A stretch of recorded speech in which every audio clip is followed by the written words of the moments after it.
Protests erupt in Lagos, Edo, Osun as Nigeria Labour Congress prepares for nationwide march despite government pushback. Chief Justice of Nigeria swears in 11 new Supreme Court justices. 7 killed as rival courts clash in Benue's North Bank community. On the foreign scene, Palestinian government resigns amid peace talks. Hello and welcome to Trust TV News Update. I am Sumaya Abubakar.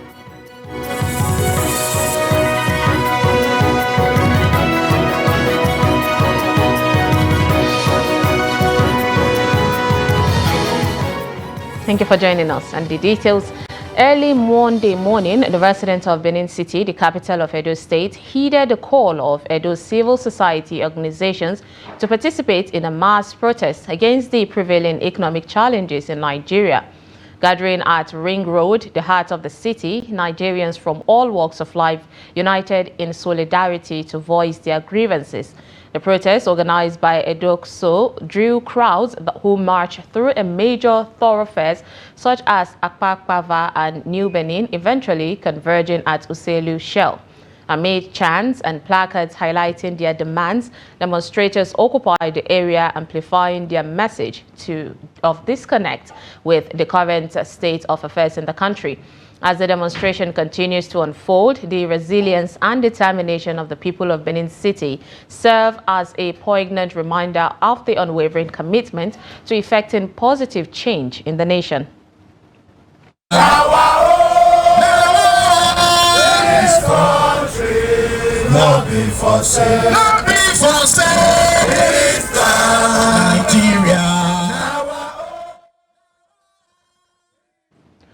A human rights group identified as the Take It Back movement on Monday hit the streets of Lagos State to protest against the soaring price of food and the high cost of living in the country. This protest was held against the warning issued by the Lagos State Commissioner of Police Adegoke Fayoade on Sunday. The protesters were seen carrying placards on various inscriptions at Ojoelegba under the bridge area of the state to make their grievances known on the current economic hardship across the country. Speaking to newsmen, the TIB National Coordinator, Juwon Sanyaolu, said the protest was a demonstration of the people's will against oppressive tendencies and hardship. The position of the police is very simple. They protested. In law have the right to protest. But our own concern is that the protest must be peaceful. And that is why we are here, to make sure that it is not hijacked by troublemakers. And I've just spoken with their leaders. We are on the same page. And we have assured them that we give them protection. Their protest will be seamless. And no hoodlums will be hijacked. We hijack the protest. We have told them that we work with them and allow them to do their protest without any intimidation from anybody. It has been proven by all the money that have looted, they have taken abroad into foreign accounts, that we have the resources to give every Nigerian child education at all levels to the university level free of charge. So let no tinubu, let no other past government who are thieves who have looted our country discuss anything beyond that. And that's the point. It's important because even in the last election, they looted money. Some of the looted money in the foreign accounts of the government were looted as their own money, with which were used, and you have dollars and all foreign exchange that was strained. And the question you ask, where are this money coming from?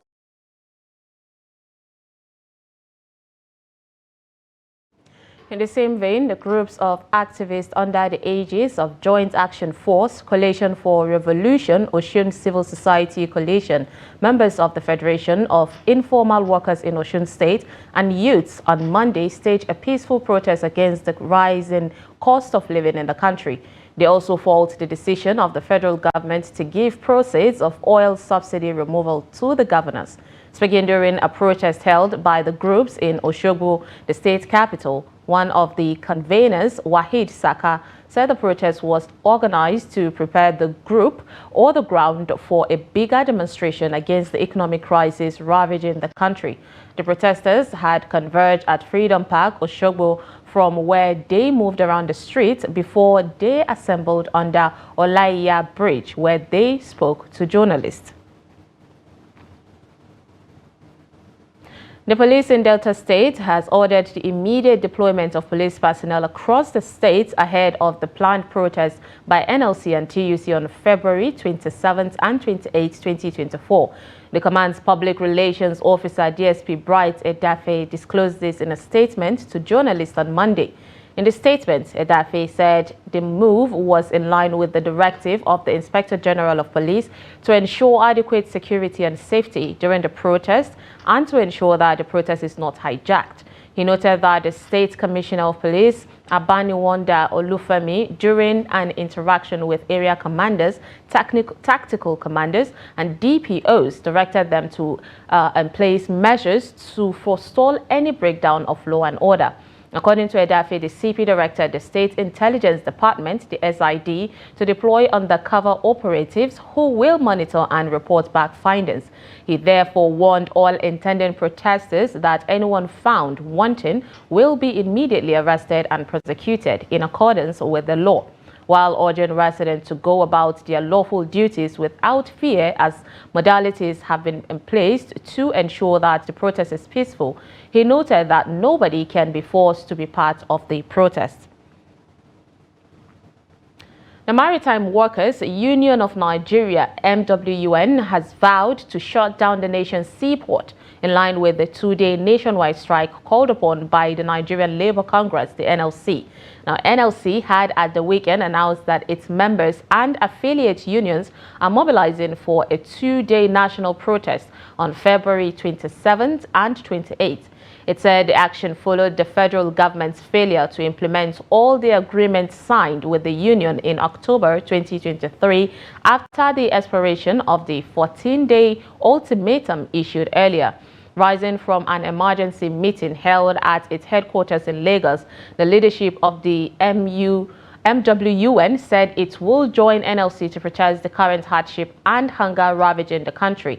The head of media, MWUN, John Kennedy Ikemefuna, in a statement issued on Monday after the emergency meeting, said if government had honored the agreement and implemented it, then it would have gone a long way to ameliorate the sufferings and hardship of the ill-conceived and ill-implemented policies brought upon Nigerian workers and the citizenry of the country. In response to the escalating economic challenges facing Nigeria, President Bola Tinubu has taken action by convening an economic advisory committee comprising representatives from the federal government, subnational entities, and the private sector. Following discussions with key stakeholders at the State House Abuja on Sunday evening, this proactive initiative aims to address pressing issues such as the depreciating value of the naira, surging inflation rates, and other economic headwinds exacerbating the cost of living crisis. Now, prominent figures from the private sector, including Tony Elumelu, chairman of the United Bank of Africa, and Aliko Dangote, chairman of the Dangote Group, have been appointed to the committee.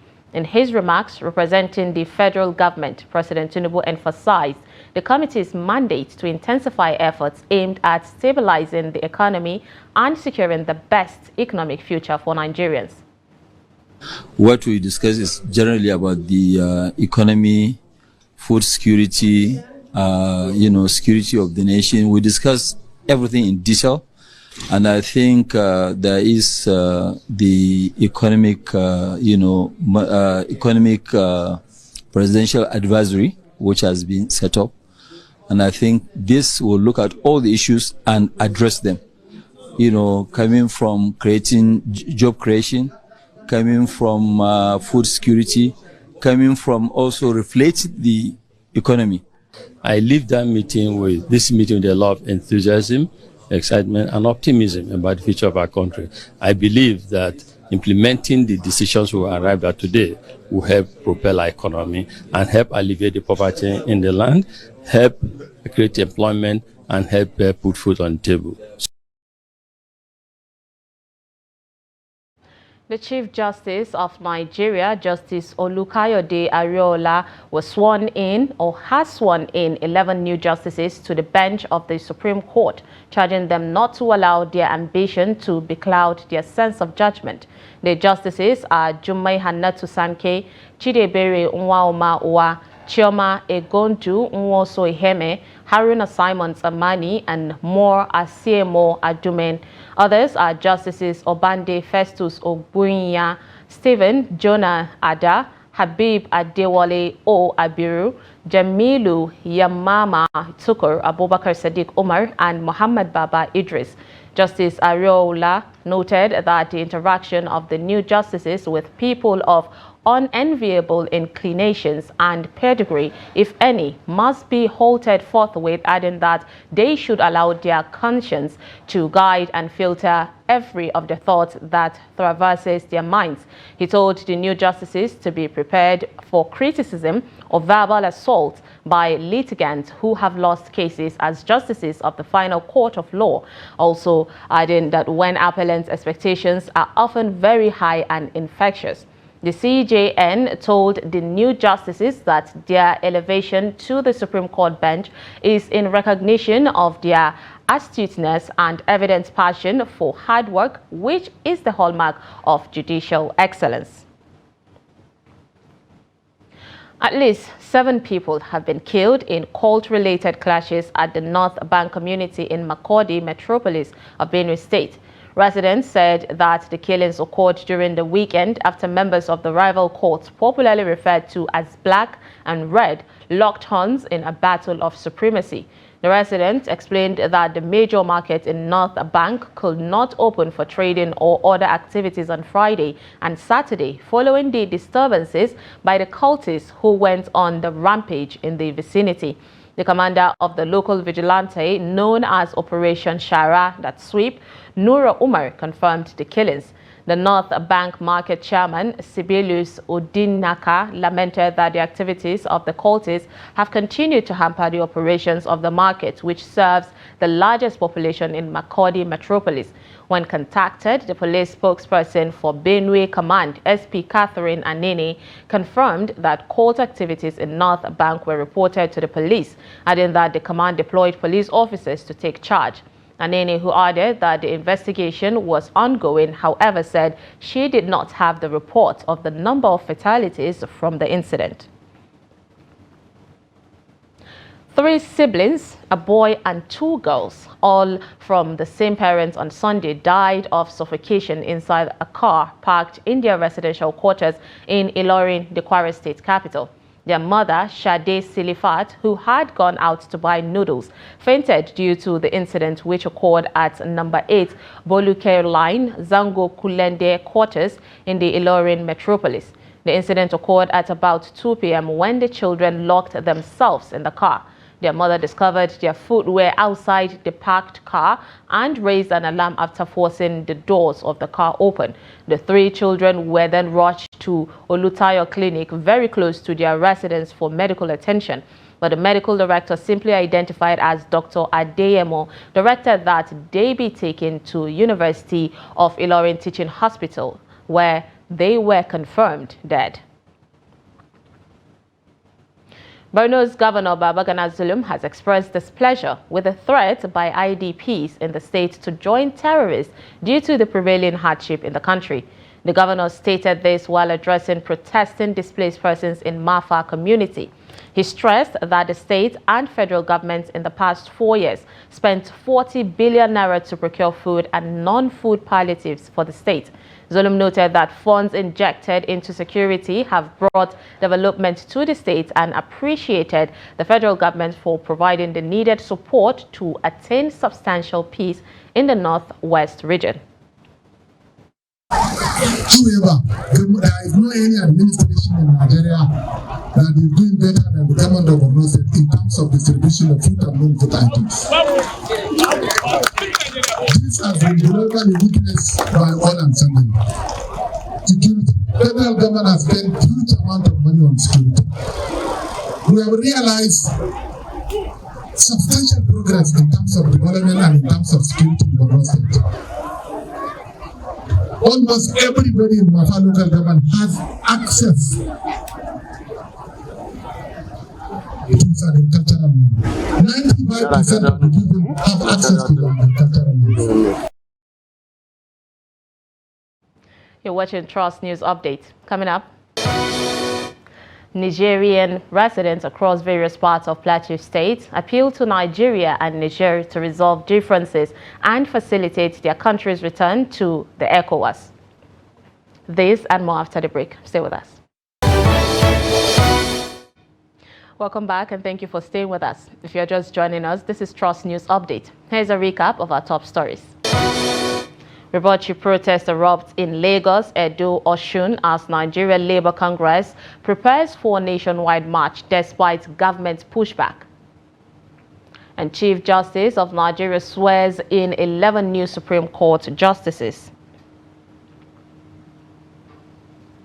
In a proactive move, Governor Babagana Zulum of Borno State has taken significant steps towards the resettlement and support of internally displaced persons in Maiduguri, allocating 447 housing estates and distributing food palliatives, among other essentials. Governor Zulum spearheaded efforts to assist displaced individuals in the Dalori community under Kondugwa local government.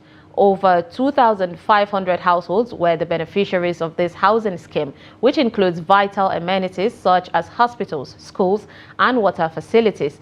Additionally, the new returnees received essential provisions such as foodstuffs, mats, blankets, and clothing materials. Governor Zulum reaffirmed his commitment to the welfare and empowerment of the community by pledging continued support through agricultural inputs and empowerment packs. Formal IDP camps in Maiduguri, Borno State government has successfully completed closure of all formal IDP camps in Maiduguri about a year ago. Now we have started closure of all informal camps within Maiduguri Metropolitan Council and its environs. And I want to instruct the local government chairman to immediately start the process of settling people of Sandia. I want to get a report from him on the situation report of Sandia and Delwa in partnership with the Ministry of People Act. Nigerian residents across various parts of Plateau State are appealing to Nigeria and Niger to resolve their differences and facilitate their country's return to the Economic Community of West African States, the ECOWAS. Recalling ECOWAS's sanctions imposed on the three countries last year due to the military coups, which spurred the nation to forge a unified stance. These Nigerian individuals in Jos expressed dismay over the ongoing rift between ECOWAS and their homeland. Ado Musa tells us more. Nigerian residents emphasized that Niger's withdrawal from ECOWAS has adversely impacted many of them residing in Jos, the capital of Plateau State, as they share significant cultural and social ties with people, particularly from northern Nigeria. While the Nigerian authorities have not yet addressed the lifting of sanctions on border and commercial transactions within the country, residents express appreciation for the gesture. They appeal to both Nigerian and Nigerian authorities to seek common ground and mend the decade-long relationship strained by the recent military coup in their homeland.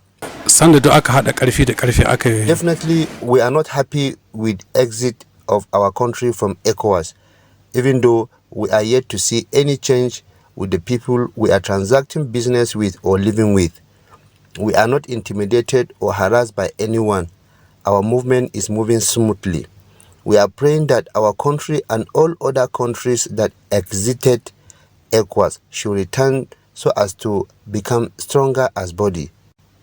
There haven't been reports of any problem between us and Nigerians following the exit of our country from ECOWAS, even though we cannot completely rule out that there won't be any difficulty, especially with our movement at the borders. People around the borders are not finding it easy since after the military coup, but we believe that with lifting of the sanctions, things will be easy. It is very unfortunate for our country to exit ECOWAS because we have been together for many years and our relationship has been cordial. So, this is a welcome development. We hope that Nigeria and Niger will settle their differences in the nearest future. The recent lifting of sanctions of Niger, Mali and Burkina Faso, particularly those concerning borders and commerce, is expected to facilitate smoother transactions between residents of both countries and help facilitate further negotiations between the military leadership and ECOWAS. Ado Musa, Trust TV News, Jos. The National Examinations Council, NECO, has released the 2023 Senior Secondary School Certificate Examination, SSCE, for private candidates. Announcing the results at the NECO headquarters in Minna, the Niger State capital, the Registrar and Chief Executive Officer of the Council, Anthony Ibrahim Wushishi, said 50,066 candidates representing 67.35% got 5 credits and above, including English language and mathematics.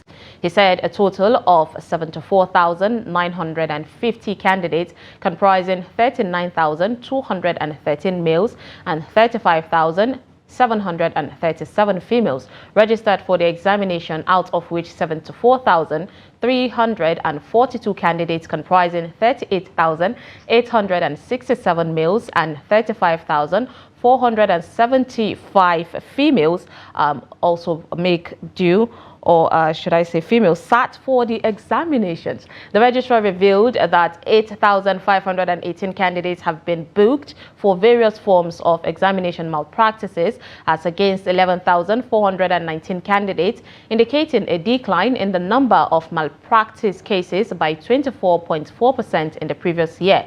Ushishi said 1 center each in Kaduna and Ogun states were involved in whole center malpractice cases, adding that 2 supervisors, 1 each in Oyo and Lagos State, have been blacklisted for poor supervision, inability to control their candidates, as well as aiding and abetting. The registrar also revealed that 1 center in Borno State has been blacklisted for aiding and abetting by sharing messages through WhatsApp, adding that a candidate was caught with exhibits and the exhibit was linked to the center coordinator. From the foreign scene, Palestinian Prime Minister Mohammed Shitaye announced the resignation of his government, which governs part of the occupied West Bank. Addressing President Mohammed or Mahmoud Abbas, Shitaye cited recent escalations in the Gaza Strip and the West Bank as catalyst for the government's decision to step down. He emphasized the need for new governmental and political measures in light of the ongoing conflict in Gaza. Acknowledging the evolving reality in the region, Shitaye stressed the importance of inter-Palestinian consensus and the extension of the Palestinian Authority's rule over the entirety of Palestine. The timing of the government's resignation coincides with mounting pressure from the United States for Abbas to reform the Palestinian authorities and establish a political framework capable of governing an independent Palestinian state in the aftermath of the conflict. As tensions continue to rise, the resignation signals a pivotal moment in Palestinian governance, prompting speculation about the future direction of leadership and political dynamics in the region. At the Kenya Medical Research Institute, research is underway to create a mobile phone application which uses AI to diagnose tuberculosis and other respiratory diseases. In a specifically contained quiet room, Dr. Videlis Nduba and his team record coughs from people with respiratory diseases like tuberculosis as well as people without disease. The aim is to create software which can differentiate between the two and make a mobile phone application which can accurately recognize a cough connected to TB and other serious diseases. Natural or forced coughs are collected using 3 microphones, including a cheap version, a high-definition one, and a microphone on a smartphone. The results are sent to the University of Washington, which puts them through an existing computer software system called RasNet 18. This software kind of uses artificial intelligence, and what it does is it tries to analyze the coughs. We call them cough spectrograms. And then it regresses them. So it's a mathematical way of modeling the cough image to determine whether there's a difference between someone with TB when they cough and someone without TB when they cough. The biggest achievement is reduced time to diagnosis. So from when someone develops TB symptoms to when a doctor determines they have TB and they need treatment, sometimes the average can run from 3 months to 1 year. And when they're in the community, they are infectious and they are transmitting TB. The moment they get a cough, if you can just expose them to this software and determine this is TB, would reduce TB transmission in the community. And a lot of TB is due to transmission.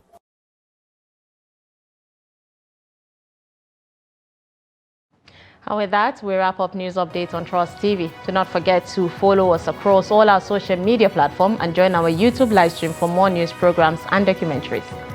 I am Sumaya Abubakar. Thanks for watching.